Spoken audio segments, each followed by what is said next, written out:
The first one will be Professor Pierre Garello, professor of the University of Aix-en-Provence, who also studied at New York University, just as I did, and I just said it was the most happy time of my life, or beautiful time of my life. It's Professor Israel Kurtzner. So we're still hoping that he will get the Nobel Prize once for entrepreneurship, which would make our day.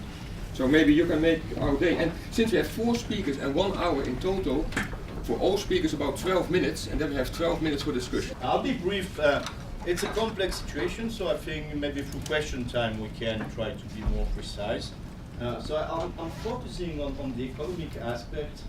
I mean, there are a lot of graphs, and I don't want to, I just have 4 or 5 of them. But I like that one, for instance. This gives you global economic prospect forecast. This is a World Bank forecast. And what is remarkable in France is that since 2008, is stagnation. Things don't move. It's flat.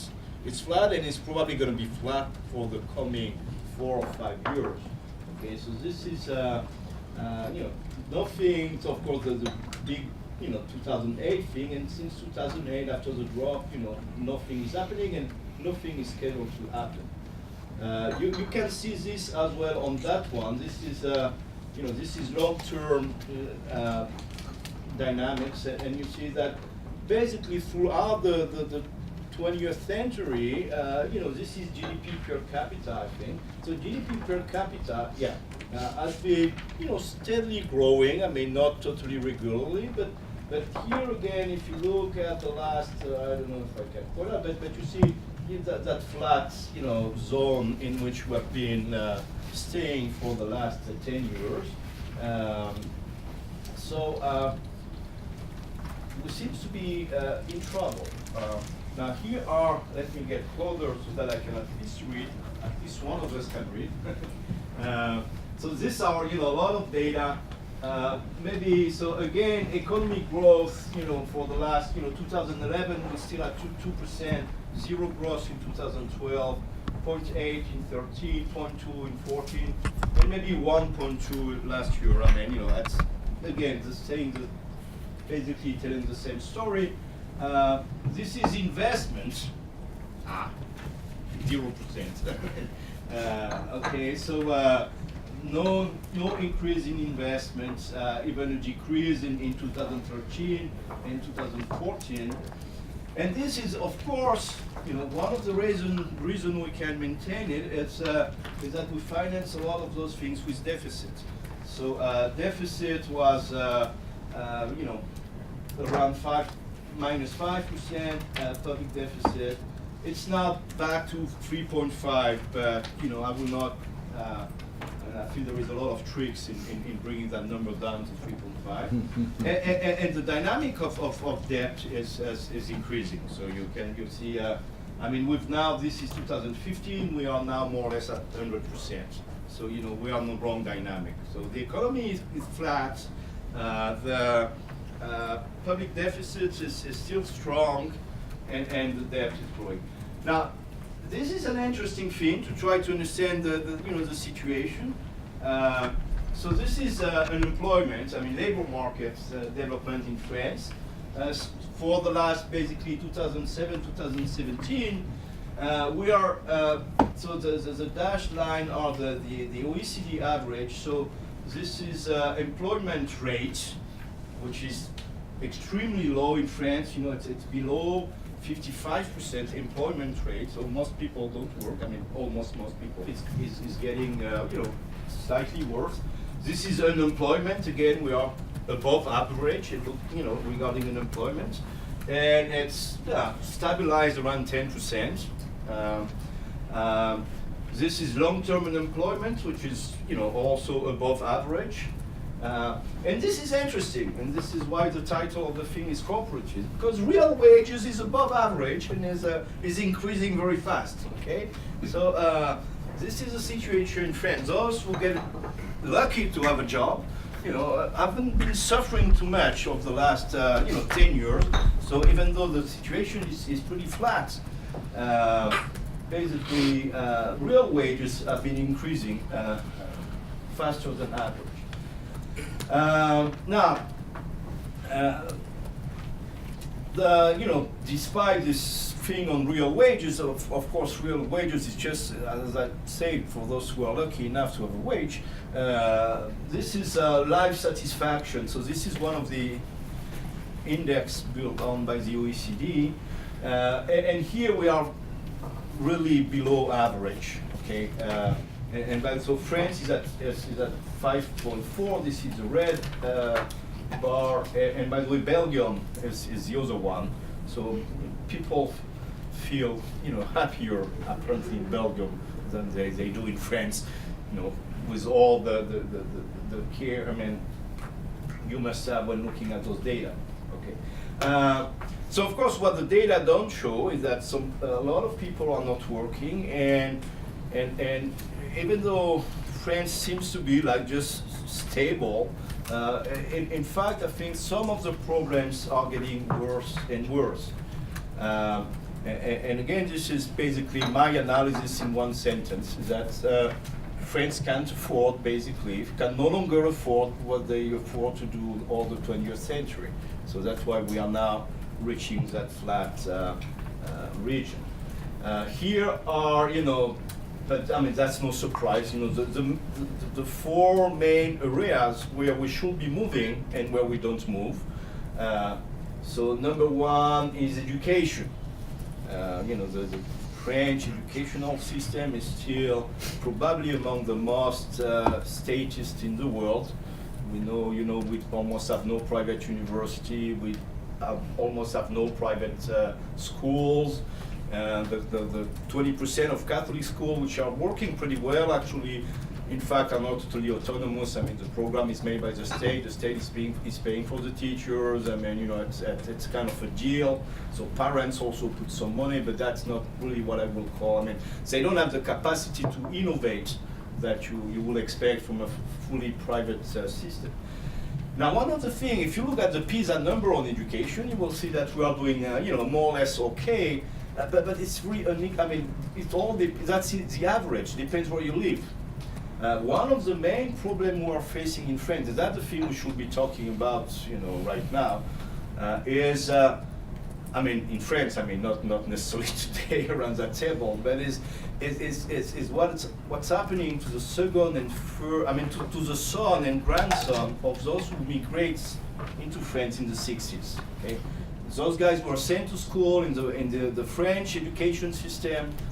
They barely know how to read and write. They don't know the codes, and they don't integrate at all. So we don't have a problem with immigration in France. We have a problem with the son of the immigrants that arrived in the 60s, the son and the grandson, that really have a hard time to make it. Okay?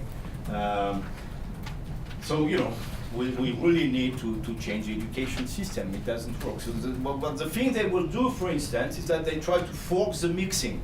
So they will force the wealthy people to send their kids to the school, in the poor area, and people from the poor area, they will have places in the wealthy neighborhood of Paris, which is probably not the way to go. I mean, now the other thing, the healthcare system is again, like education, is probably one of the most centralized and statist. We almost have no competition as far as the insurance is concerned. We all have to contribute to the national scheme. And among services, we do have some private hospitals. I mean, we have an expert here, which probably help us to maintain a certain quality of services. But this is still. Pension system, listen to what people say for the coming election. No one wants to change it. Mr. Macron said I have a systemic reform of the pension system, but it's sticking to the pay-as-you-go system. So it's not really systemic. It's more the way you compute what you will receive when you will retire, and he's trying to make that, more equal, more. But the system will remain a pay-as-you-go system, as he himself says. Actually, it's going to continue to be pay-as-you-go. And then labor market regulation, of course, that's also something like, if you connect that to the first point, those guys who have little education, have little productivity, so they could enter the labor market, but at probably a low wage. But if you put a high wage, then those guys, they don't even get a chance to make it slowly on the labor market because they cannot get the first. Okay, so that's the situation. I'm done. This is I think there is a feeling that we are entering, that things are not going as well as they used to. The continuous growth of the 20th century is and the population feel that, at various degrees, of course, depending on the person. And I think this is what led to question the legitimacy of the traditional parties. Okay, the thing that is striking in the ongoing election is that the Socialist Party is imploding. The right-wing party, the traditional one, is a big mess as well. And of course, Le Pen is, having never governed, has all the legitimacy she can have because she was never in power. So there is a feeling things need to be changed. Unfortunately, none of the points I mentioned in the previous slides, are being discussed right now. Again, I see nothing coming either on reforming education nor on reforming healthcare system or pension. My point of view, but we can discuss that. We are probably about to lose another 5 years. This is my best guess as far as I'm concerned. We would like to wait because Weaver will not be elected on a clear program to change those things. So we never know. There might be a miracle, and let's pray for it. But I'm afraid we will have another kind of 5 years of Holland with a little bit of some, here and there, change going in a good direction, but not enough to get out of that flat land in which we entered about 10 years ago. Yes. That's it. Okay, now nice on time. Thank you very much, Professor Perello. Then we continue with Ms. Carrie Helferty-Hardy, board member of the Competitive Enterprise Institute and also an expert on healthcare, as we just heard from Professor Perello. So maybe now the healthcare. Go ahead, please. Well, actually, it's my habit usually to talk about things like healthcare and entrepreneurship and economic opportunity. But our discussion yesterday in Paris led me to change my tack a little bit. And I'm going to riff a little bit on the discussion that John started. In libertarian circles, we generally occupy ourselves with homo economicus, that rational, self-interested agent optimizing his or her pursuit of self-defined happiness. That is, we believe that we can use logic or reason to convince people of the correctness of our beliefs.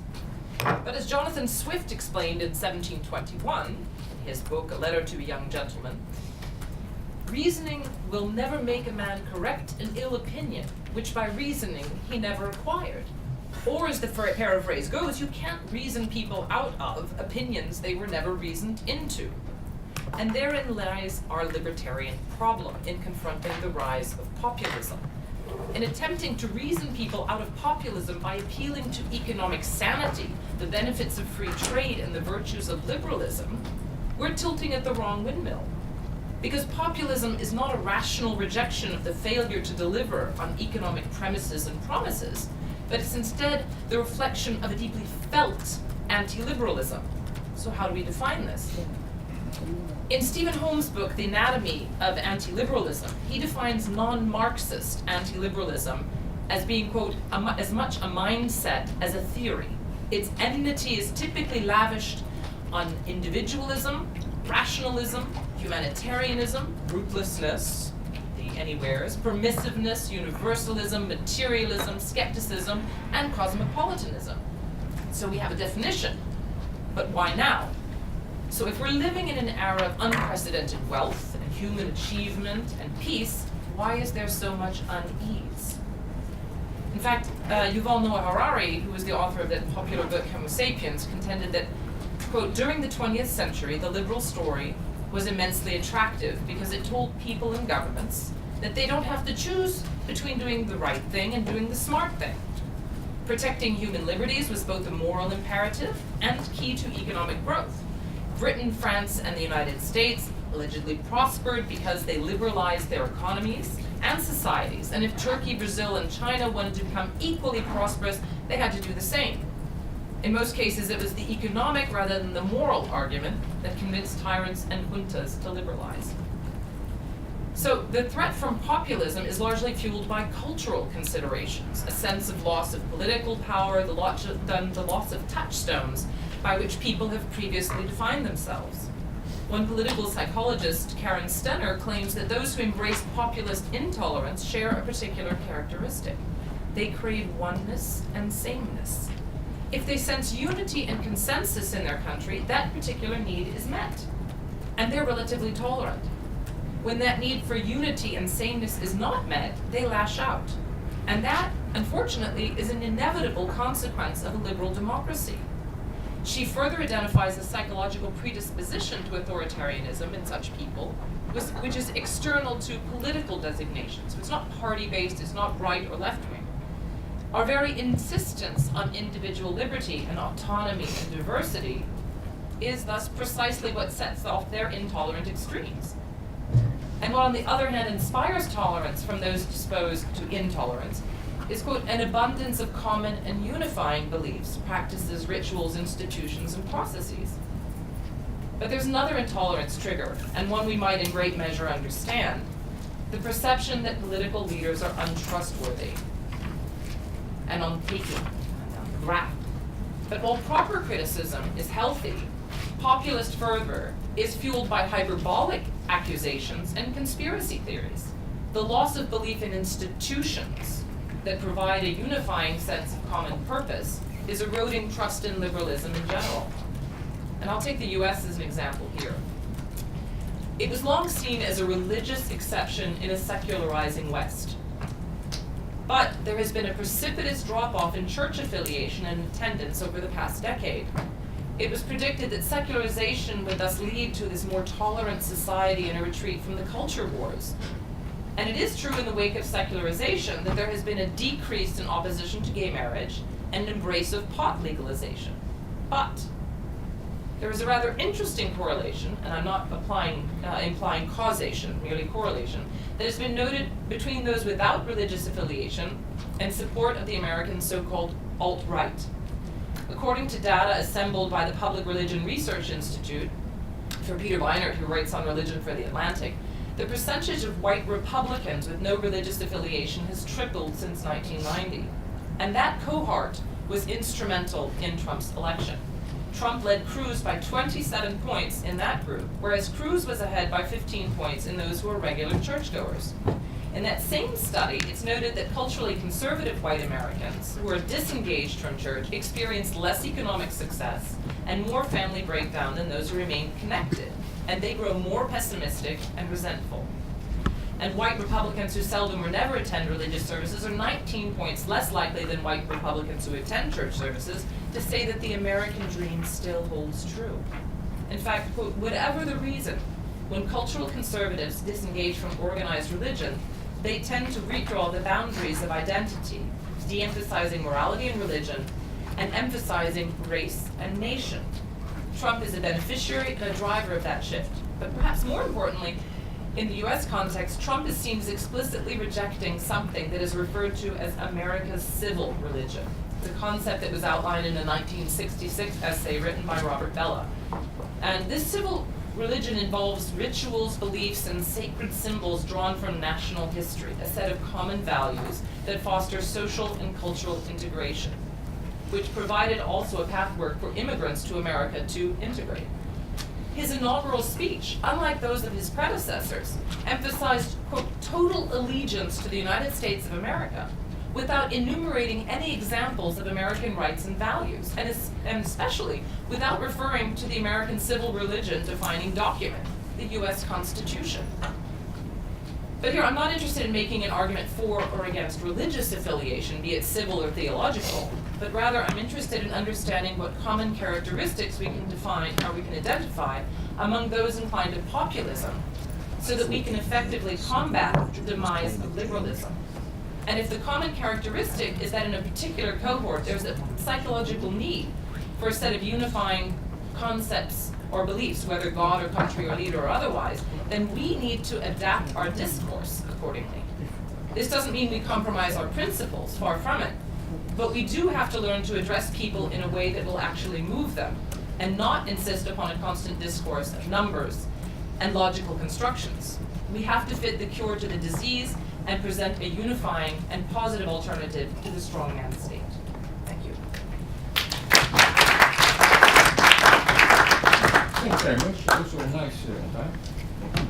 So then we continue with our Lawrence Urban and the policy advisor. So then we continue with our Lawrence Urban and the policy advisor in economic and monetary policy, journalist too, and the author of a really come out book in Dutch. So he will speak. First of all, a short disclaimer. I will be just expressing my own views, not those from the European Parliament as an EU institution, nor a political party or a political group. We are already behind on schedule, so I will keep it short, just 5 or 6 minutes. Like the moderator already said, I published in Flanders, because I'm Belgian, a book about 10 years of economic crisis. We had a subprime mortgage crisis in America. This became a financial crisis, banking crisis, a macroeconomic crisis, and also in Europe we had an extra. We had also the sovereign debt crisis and the euro crisis. Now, my conclusion is that after 1 decade of crisis, many problems aren't solved at all. If we look, for example, at the banks nowadays, they are still too big to fail. The idea that governments will save banks when they are on the verge of collapsing was sending the wrong signal to the financial markets. And banks were privatizing profits and socializing the debts and the losses. And now if we look 10 years later and we look at the market share, the market concentration, for example, the biggest banks became even bigger market concentration. So that problem wasn't solved. If we look at the euro crisis, Greece, for example, we spent more than 200 billion euros last 7 years to save Greece. And if we look at the facts, youth unemployment in Greece is still above 40%. Same situation in Spain, same situation in Italy. The government debt in Greece is reaching record levels of nearly 180% of the GDP. So those 200 billions, 2 financial aid programs and 1 huge haircut, they weren't solving the problems. Now, why am I giving this short overview of some numbers? Because I think that it's rather strange that many key players in politics and also in the media say that the economic crisis is over, that the euro crisis is over. I think the biggest problems are in front of us.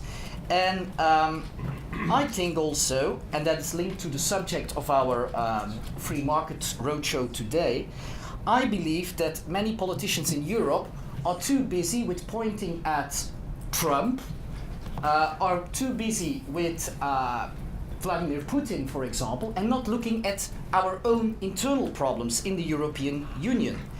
In Italy, a tremendous amount of bad loans, especially in southern Italy, will cause a new financial crisis. And if we think that we needed already 200 billions to save Greece, what will it be when the financial system in Italy is collapsing? We will need 8, 9, 10 times more money. And the problem is there is a lack of political capacity and a lack of money to save Italy. So this will be the end of the euro.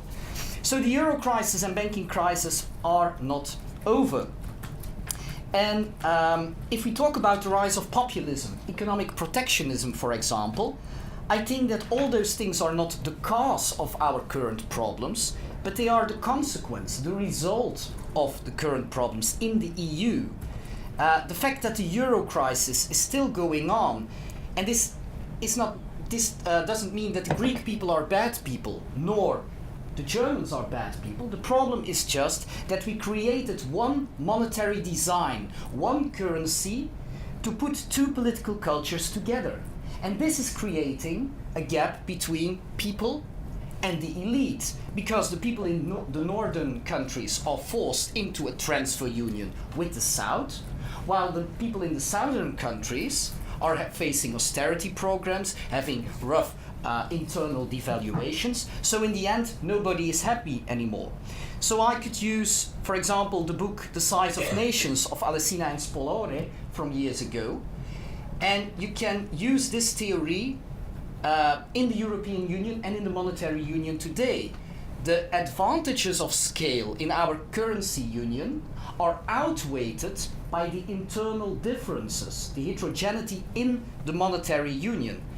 And so I believe that for this reason, to solve this toxic situation, we need to split up the current Eurozone in a northern zone and in a southern zone. And there are people like Angela Merkel saying that if the euro fails, also the European Union fails, but that is not necessarily true, I believe. Even a Euro-federalist like François Hesbourg says we need to give up the euro to save the European Union. And in my opinion, this European Union should be not a political union, not a supranational union, but an intergovernmental union, and in the first place an economic union, focusing on free trade, goods and services, and that will create economic growth. And I think this will be the only way to prevent the project from a total collapsing, and this will be the only way to close the gap between the people and the elite in Europe, and this will be the only way in the longer term to keep countries like the Netherlands and Germany on board. And that was my message today. Thank you. Thanks a lot. Also nice of time. Then we continue with our first and our last speaker. Where is he? Oh yeah, here. For Mr. Stefan Morris, Managing Director of European Entrepreneurs, and he will also guide us into the discussion and make some comments on the previous speakers. Mr. Rebane gives me very good reason to do that. Maybe not because of political beliefs, but as I'm representing small and medium-sized enterprises here in Brussels, Association of Confederation of Associations called European Entrepreneurs, and one of our main driving members is the German Bundesverband Mittelständische Wirtschaft. That means the small and medium-sized enterprises in Germany, organized not only as in a size of enterprises, but also as mindset Mittelstand, which in Germany means the third state or the central state, let's say, of a society in this sense. And we have started 25 years ago to work on cooperation between small and medium-sized enterprises in Europe, because we strongly believed already then in the single market. In the single market that we consider a great chance for small and medium-sized enterprises in Europe. After, let's say, surely also the interest in a united Europe for against war and for freedom and peace. But the single market in particular developed in the following years in a way that became, let's say, for us the main reason, sure, for the European Union, but also most probably it will become a fact, or it is already a fact, that requires further steps of reforms. I try to explain that. The single market is a little bit more than free trade, because we agreed on standardizing as much as possible the laws that regulate, also with the non-tariff barriers, let's say, the trade between the European nations, and that helped in the field of industrial standards, in the field of labor market standards, in the field of healthcare, and in the field of public procurement and so on. That helped to avoid unfair competition between European member states, and for especially between national economies and the most weakest part of the economy, which are the small and medium-sized enterprises. So this, sure, competition is good. It's not that we are against competition, but unfair competition, and everybody would also, as a free marketeer, would say is not a right thing. But in Europe we agreed on that, and we think that this helps, especially the small medium-sized enterprises, to have a stand on their on the European market. So we might not want to go to have less than that. The problem is that if you standardize that much, and if you even add, maybe a little bit technocratically, a common currency, which on the other hand side gave great opportunity to those countries like Netherlands and Germany to be the more competitive countries, to have a great economic development in the last 15 years since the euro is existing, or is operative, let's say, it's as a currency in everyday life. But on the in this situation, if you have standardized your national legislations, if you have added a currency, but all this is made by a supranational organization, or let's say a treaty, simply a treaty, a contract. Okay, then most probably somebody of the, especially somewheres, maybe often the anywheres don't see it, but the somewheres feel it very much, feel that if they go to vote, in truth it does not change that much, because the decisions for national lawmaking are done then by the governments in Europe here around these oval tables, and they decide together in a majority or even unanimity what to do. And then they, maybe if that creates a little bit problems on national levels, they go home and say, it's the fault of the European Commission, but in truth, the decisions are taken by the Council and not by the Commission. So it's not a problem of Eurocrats, it's a problem of dishonest national politics which blame the European Union for their own decisions. But anyway, then 70% of the lawmaking is done in Europe, and that requires in truth a legitimation, and that's the problem. So maybe now in that situation that the United Kingdom is leaving the European Union, in some areas where it's necessary, there can be made even progress in the field of legitimation. That means in the field of giving power to the people back, to let them vote for political programs. You know? And that might be necessary, because otherwise what we appreciate, the single market, could be put at risk also. We have seen it, that tendencies against these supranational agreements are strong on the left and on the right, and it's easy, let's say, to skip the achievements if you don't defend them, and especially if you don't underpin them with, for my understanding, the right policies that are needed to integrate the people into, let's say, into a policy that they must feel as wanted, as voted and decided by them. I don't think that we should continue to reason on a national level, at least not in Europe.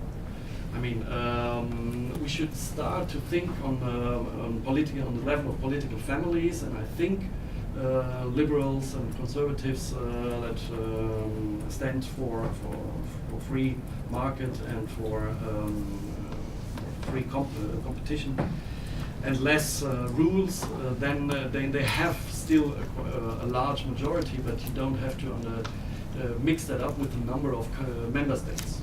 Often the number of member states which go in this or that direction they have national interests, but if you look at the single voters, at the single lives, they might have different interests than their governments. And this clash between national governments and the political families, or the opinions of the people, is will not bring us to any good result in the future. So I think to make an effort now would be the right moment, because Britain always put his foot on the brake in further integration, and I think the further integration surely cannot be and shall not be done from top down, but shall be done absolutely from bottom up. That in the sense that we have to be open to the fact that somebody decides to leave Europe. I mean, as in a couple, in a married couple, there is no way to close a door. The only way to maintain united is to say the door is always open. So who wants to leave must be able to leave. But I think in the moment that, like UK did with Scotland, by the way, when UK did, said you can, the government agreed on allowing the referendum for Scotland's independence. In the same moment it said, okay, theoretically the door is open, but it is better to stay together. And then the majority decided to stay together. So that's also what Spain should do with Catalonia, and what Europe should do with its member states. So the idea of different velocities, of different stages of integration between groups of member states is surely a good idea, we think, because that is honest and puts the further development on the basis where it should be. That means on the democratic decision by the people. And as long as we have national states, these democratic decisions must be done on national state level. So it will not be the European Parliament's elections in the next round making that decision clear, unless there aren't before constitute or some very important reforms, which I don't believe will come up that fast. Another note, maybe on 2017, I think we will talk very much about the future of Europe, while the governments will wait to do so until the end of 2017, after the German parliamentary elections. Before, nobody wants to expose themselves, so most probably we will get interesting news only after September. And but I'm quite confident that the situation is not that dramatic as it seems. The UK will struggle quite a lot with its own decision. Maybe they could even start. There could even be a movement to revise this decision in an earlier stage before it comes too far.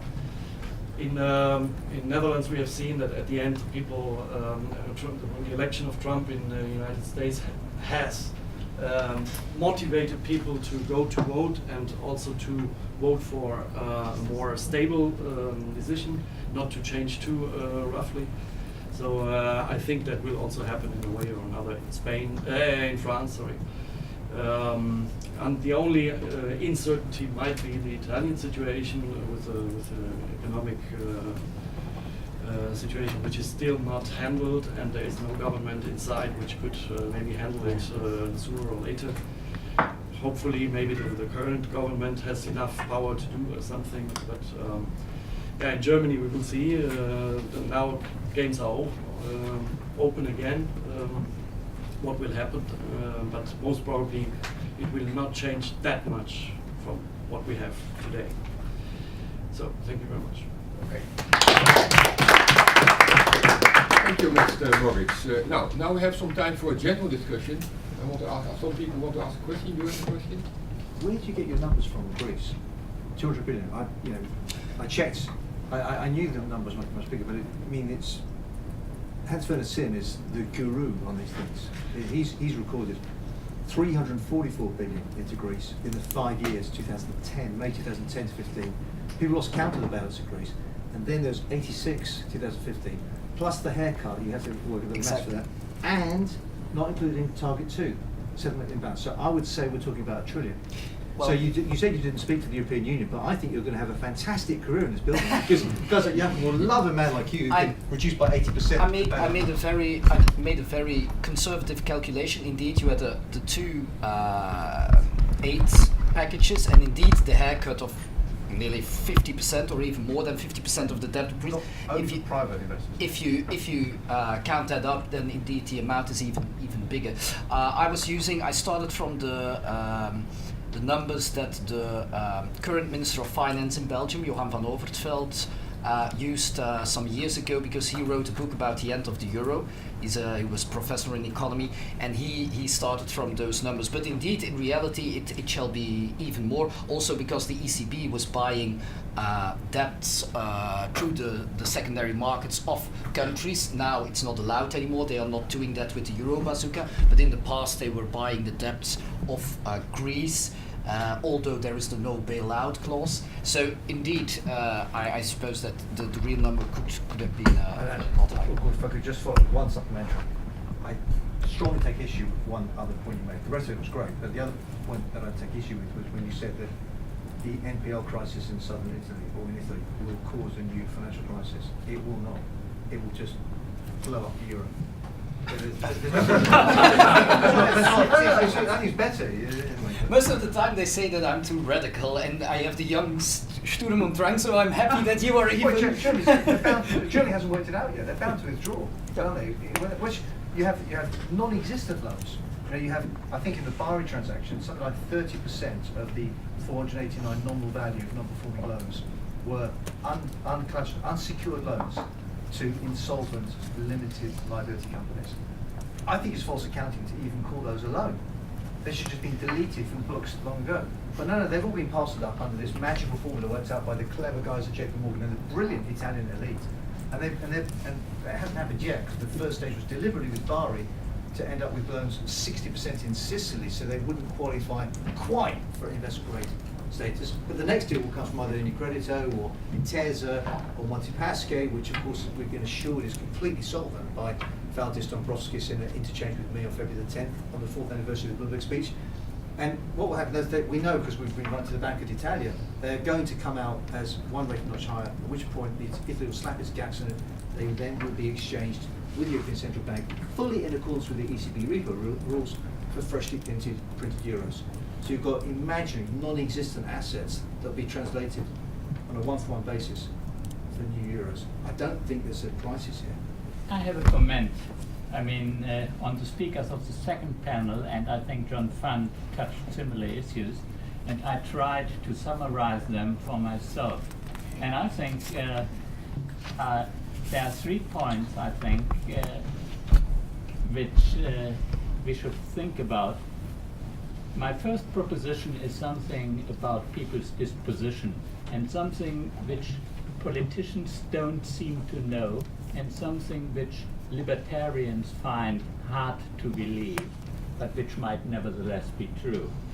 And that is, people cannot stand too much heterogeneity, whether it's moral, cultural, economic, or political. And if this is a fact, we should remember it, and our politicians need to remember it. The second statement is something about politicians, that is about a subset of people. And I think the main difference between politicians and ordinary people is politicians have power.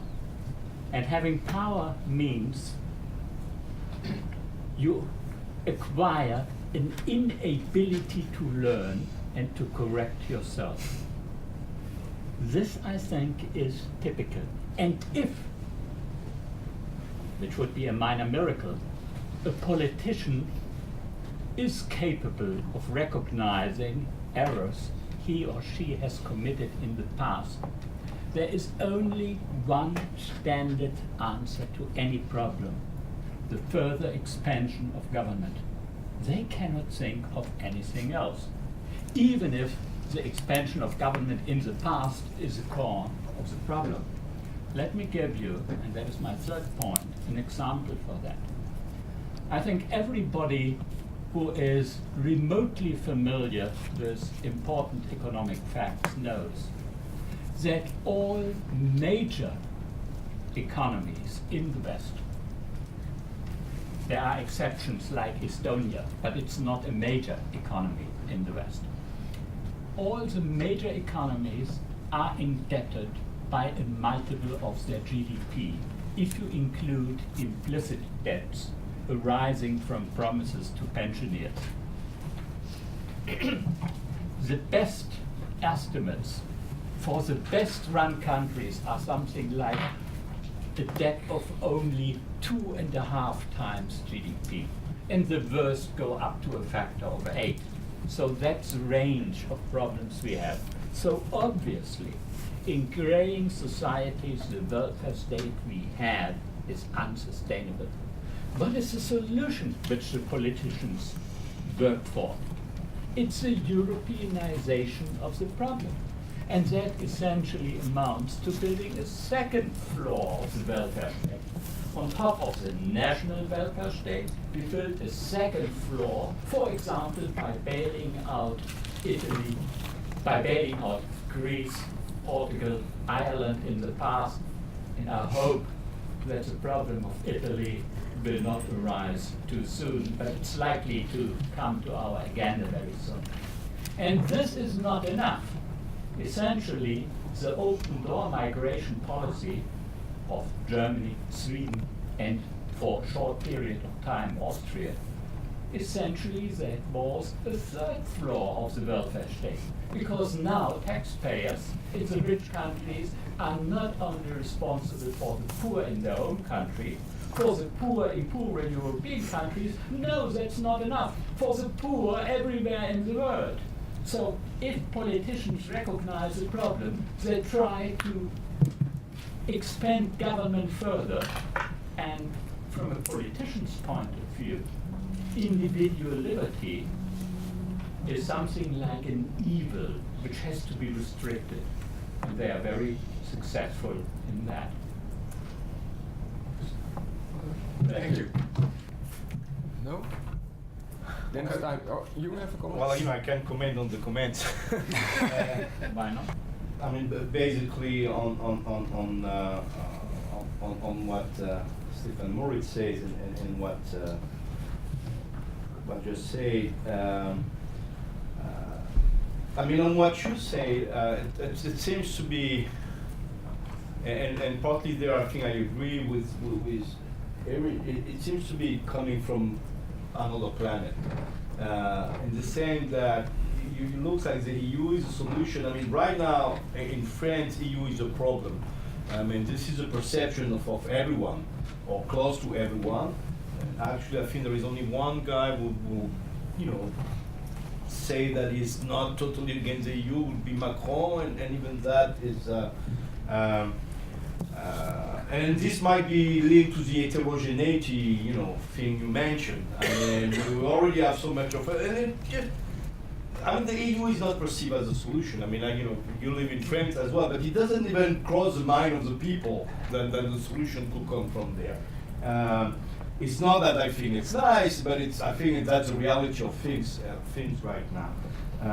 I might disagree, but I don't know, but we don't have enough time about standardization and what it brought to Europe together. Do you need, this level playing field and unfair competition? I mean, we need exactly to see what you put behind those things. I mean, I do believe in competition in standards as well, to some extent.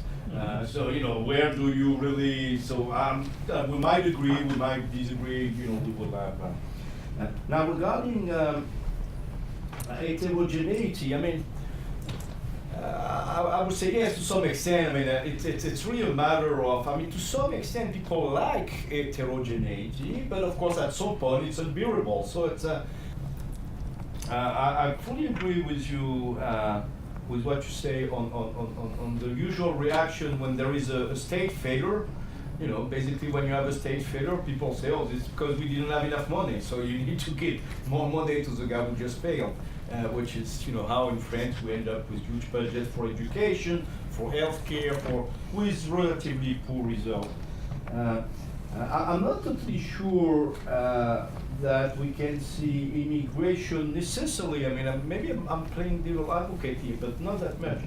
at the third level of welfare states, it has been sometime in the past a way to put down welfare state. So it's more the way immigration is, take place and the rights you give to the new immigrants. But I think so. Immigration could be a step in the right direction if only to pay for pensions. The way it is done is really it's really what is at stake. I'm immigrants. I mean, we're all immigrants from somewhere.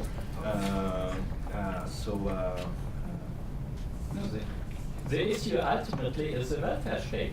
I Yeah, mean, yeah. if in a thought experiment you imagine a zero welfare state, nobody would move from Dhaka or Aleppo to Germany if that would mean begging in another place. At least nobody would spend thousands of dollars in order to get from here to there if it only meant that you have to beg in another place. So essentially the problem is the unsustainable welfare state. Yeah, but And I think that is also behind the problem which you mentioned, and that is educating the sons and grandsons of the immigrants into France. I think it's almost impossible to teach children to work hard if for children from an underprivileged background this means working hard in order to earn as much as you get for free from the welfare state. So essentially, if you want to make a country capable of integrating immigrants and the sons and grandsons of immigrants, you have to say it crudely, you have to restore the bit of hunger. And then they will work, then they will learn, then they will want to learn. We have also in Europe, I think, third and second families who are unemployed. It's not only about immigrants. No, I'm they an need immigrant. to- I'm an immigrant. I'm German. I was born and raised here in Belgium. I went to the European school, which at that time, 50 years ago, was a project from the European Union and normally should have been extended to get the European idea more in all schools of Germany, France, and so on. It didn't happen. I wanted to send my children to the European school in Mol, and they said, oh, no, not here. Why? Oh, they're out of the system. They are not in line with, and I was so frustrated that I put them in England in a private school, and they did very well. So education is very important, and not only for immigrants, but only for our people here. I And we agree. will have a much bigger immigration flow from Sudan, Ethiopia, and so on that we have never seen until now. And it's already, Correct. and this is, the immigrants have to integrate, but we need to integrate, we need to give them the possibilities. I've been living in Sweden, and in Sweden we have a fantastic immigration system. We don't have that here in Belgium, we don't have it, I think, in France neither, in Not in Germany. I don't think so. So we really have to work on immigration, but immigrants, not only immigrants from outside, but also people here that are Belgian, because the second or third generations are French now. Oh, yeah, exactly. And they are That's what I'm saying. Belgian. It's not the We have it problem. here in Belgium, we have it in Germany with the Turkish people. And I've never, in my 50 years of time, I've never ever voted. Nor in Germany, nor in Belgium, nor in the other countries I've been to. That is Europe. Well, Can I ask- someone has, you have a reply? I'm Go ahead, Ben. Holding his hand. I'm just, sorry. For the last remark for you then? No, I just wanted to say to Kerry actually, I found your speech extremely eloquent and uplifting. But forgive me if I tried to lead the witness here. But would you not agree that your conclusion that how to inspire people to move away from populism surely has to entail some kind of financial reset at one of the various levels that we talked about? I'm not so sure it's necessarily financial, because when you look at some of the supporters of populist leaders, they're not necessarily poor. We looked in the United States, the people who were supporting Trump, they're not actually financially hurting. It's people, it's the sort of the somewhere versus the anywhere, as the John was referring to. It's people who have this sense of, and perhaps the too much heterogeneity. There's been a trend in the United States to move away from those common American touchstones, and you know, which, in my opinion, were really the key to American successful integration of immigrants. I'm a second generation American. My mother was a first generation. Her parents were both from southeastern Poland. My mother was the typical American, marching band, Dairy Queen, the whole 9 yards. But the thing is that when we that's where the political correctness and this micronization of identities to replace an overarching American identity, which is not rooted in blood or soil or religion per se, but in a particular American identity. When that disappeared, that also led to the collapse of that same, the thing that held people together, the societal glue. So I would say it's not so much financial, because it's cultural. I'd also like to pick up on something Carrie said. You know, I have relatives in Germany, and obviously after World War II, there was a great deal of sensitivity about how to teach German history because of unfortunate incidents. And very politically correct. I was being euphemistic for joking purposes.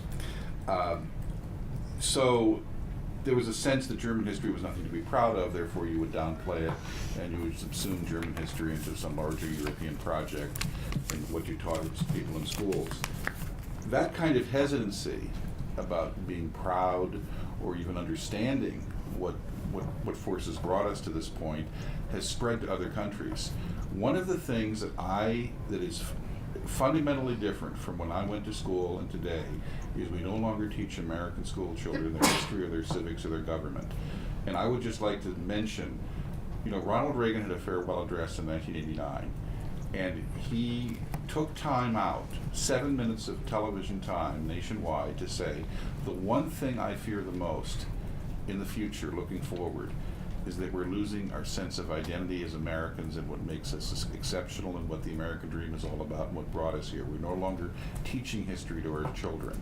If Reagan said that in 1989, imagine where America and other countries are today, where we have this deracinization of national history and identity in favor of concepts which are very glorious and very interesting and very idealistic, but they speak to none of the somewheres.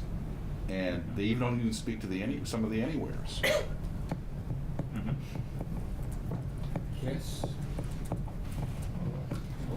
Otherwise, since we are already in overtime, we will give the word to Ms. Barbara Kohn, the president of the Friedrich Hayek Institute and director of the Austrian Economic Center, for the last closing remarks. I would just simply say my favorite or definition of Europe, you know, not only learning from history still, although John has made a very good point that we should not exaggerate this or over-exaggerate this, but I would say that Europe has been most successful when political entities were smaller than economic ones, which means embracing trade and competition. And this is something that especially entrepreneurs have learned and have done and have been very good at. So I think this would be an optimal solution for us in Europe.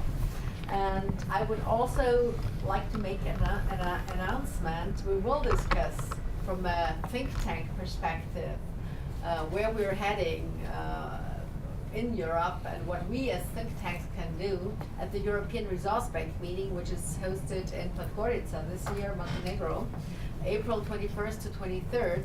And I would invite you all to join us there, be part of this debate, and also spread the word about it. We definitely want to have not only those conservative, center-right, pro-market groups. We really want a hot debate also from those who embrace an ever closer union and a big Europe, and see where we can definitely head as think tanks and what we can do in order to avoid certain mistakes that have been made, and learn and move ahead also in delivering the right perspectives, the right facts and figures and numbers, what might be needed also for Brussels to reconsider and to reform Europe as it is right now. And, you know, not Europe, but the European Union. Thank you very much.